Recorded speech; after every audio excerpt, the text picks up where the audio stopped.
वो जो है एक चीज तो जब फैमिली ने आप आक्षेप लगाया है तो उनको अभी जरूरत पड़ने को प्रूव भी करना पड़ेगा, है ना। पेशेंट का नाम, पेशेंट का नाम मेरे को पता ही नहीं यार। महेंद्र मिश्रा। हाँ, महेंद्र मिश्रा होगा, क्योंकि पेशेंट मेरे बारे में नहीं है, क्योंकि हॉस्पिटल का मामला है इसलिए मैं बता सकता हूँ। वो पेशेंट परसों रात को जो है वो दूसरे हॉस्पिटल में एडमिट थे। वहाँ उनका पल्स बीपी 0 था।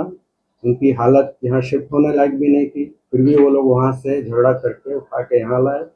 रात को 10 बजे पहुंचे। हमारे कार्डियोलॉजिस्ट ने उनको देखा, तुरंत उनको समझाया और उसके बाद फिर उनको, क्योंकि बीपी कार्डियोजेनिक शॉक बोलते हैं, उनका हार्ट एकदम ही टोटली कोलैप्स हो गया था। बीपी नहीं मिलने की वजह से उनकी धीरे धीरे बॉडी में सर्कुलेशन भी कम हो रही थी। तो उनको ऐसे मशीन है हमारे पास जो लगाया जाता है हार्ट के अंदर डायरेक्ट, जिससे कि बीपी बढ़ाई जा सकती है। तो वो मशीन लगाया गया और उसके बाद फिर उनका एंजियोग्राफी करके भी देखा गया कि उसमें कितना ब्लॉकेज, अगर कोई ब्लॉकेज शायद खुल जाए तो हार्ट का इम्प्रूव भी हो जाए, पर वो जितना ज़्यादा ब्लॉकेज नहीं था, हार्ट को डैमेज ही बहुत ज़्यादा हो चुका है। और इस बात को हर एक टाइम टू टाइम हर एक रिलेटिव को उनका साइन है और सब चीज़ बताया हुआ है कि क्या कंडीशन है, और जितने भी रिलेटिव है सबको समझाया हुआ है। और उस 24 घंटे के दौरान, 20 घंटे के दौरान कम से कम 10 से 15 बार रिलेटिव को समझाया जा चुका है और उनके साइन भी है।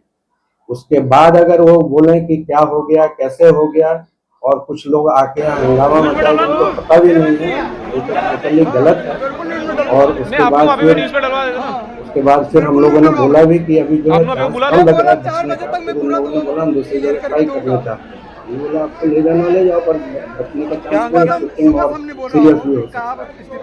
और ये सब बताया, फिर भी वो लोग ट्राई कर रहे थे सूरत शिफ्ट करने का, तो सूरत शिफ्ट नहीं हो पाया क्योंकि पहले ही उसकी कंडीशन मशीन में लगाते हुए भी, चलते हुए भी उसकी बीपी धीरे धीरे और डाउन होने लगी और अल्टीमेटली उस पेशेंट की मृत्यु हो गई। तो ये इसकी कंडीशन है।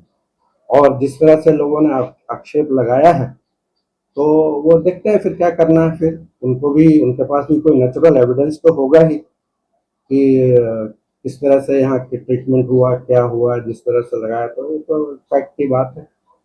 सर, फैमिली का ये भी कहना है कि डॉक्टर राहुल शाह जो उनको कंसल्ट कर रहे थे, पेशेंट के जो डॉक्टर थे, वो उस वक्त पे काफी समय तक मौजूद नहीं थे।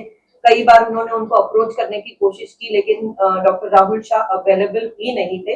तो मैं चाहती हूँ कि आप ये क्लियर करिए, क्योंकि बहुत सारी बात ऐसा होता है कि डॉक्टर अवेलेबल नहीं होना, ये देखिए, डॉक्टर अवेलेबल होना मतलब, डॉक्टर जो रहते हैं 2-3 लेवल के रहते हैं। एक कंसल्टेंट होते हैं, एक जो है मेडिकल ऑफिसर होते हैं, एक उनके अंडर असिस्टेंट होते हैं, जो आके राहुल शाह हैं या जो भी कार्डियोलॉजिस्ट है वो आके एंजियोग्राफी कर देंगे, उसके बाद मशीन पर लगा देंगे, उसके बाद पेशेंट के बाजू में नहीं बैठे रहेंगे। उसके बाद हमारे मेडिकल ऑफिसर आईसीयू के क्रिटिकल केयर स्पेशलिस्ट रहते हैं, वो लोग मैनेज करते हैं।